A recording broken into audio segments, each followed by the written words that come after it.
आपण गार्डनमधल्या झाडामध्ये आणि जंगलामधल्या झाडामध्ये काय फरक आहे तुम्हाला सांगते मी, की गार्डनमधल्या झाडाला तुम्ही हात लावा ते मुळासकट लगेच उपटणार, परंतु जंगलामधल्या झाडाला हात लावा बरं, स्वतः तुम्ही कोलमडणार परंतु झाड कधीच पडत नाही. कारण का, त्यांनी ऊन वारा पाऊस सगळं काय सुचलेलं असतं. तसं गार्डनमधल्या झाडाला सुचले का काही, आयतं भेटलं त्याला, रोज कुंडीतलं पाणी, रोज व्यवस्थित औषध पाणी असतं, खत पाणी असतं त्याला, त्याच्यामुळे त्याला जी झुंजायची तयारी नसती.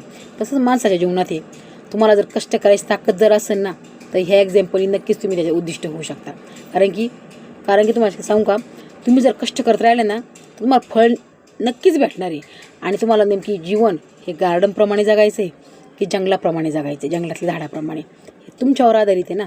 समजा तुम्हाला सजावटीसाठी किंवा सजावटीसारखं करायचं असं रोज कपडे पिपडे घालून व्यवस्थित आणि कष्ट न करता, तर तुम्ही गार्डनमधल्या झाडासारखेच होणार. आणि तुम्हाला जर जंगलातल्या झाडाप्रमाणे व्हायचं असेल, त्यासाठी तुम्हाला ऊन वारा पाऊस सगळे कष्ट सोसायची तयारी पाहिजे. रोज कष्ट करा, त्याच्यातून रोज नवसाध्य होणार आहे तुमचं. आणि कष्टाला फळ आहे.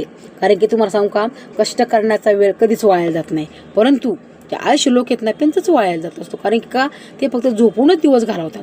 जे कष्ट करताना त्याला नवीन हेतू पण साध्य करता येतो आणि त्याचा वेळ कधीही वाया जात नाही आणि नक्कीच त्याला यश येतं. म्हणून गार्डनप्रमाणे न जगता जंगलातल्या झाडाप्रमाणे इतके पसरा, मुळ्या सगळं पसरा आणि इतके कणखर बना की कोणताही बिझनेसमॅन येऊ द्या, तुम्हाला कधीच हलू शकला नाही पाहिजे.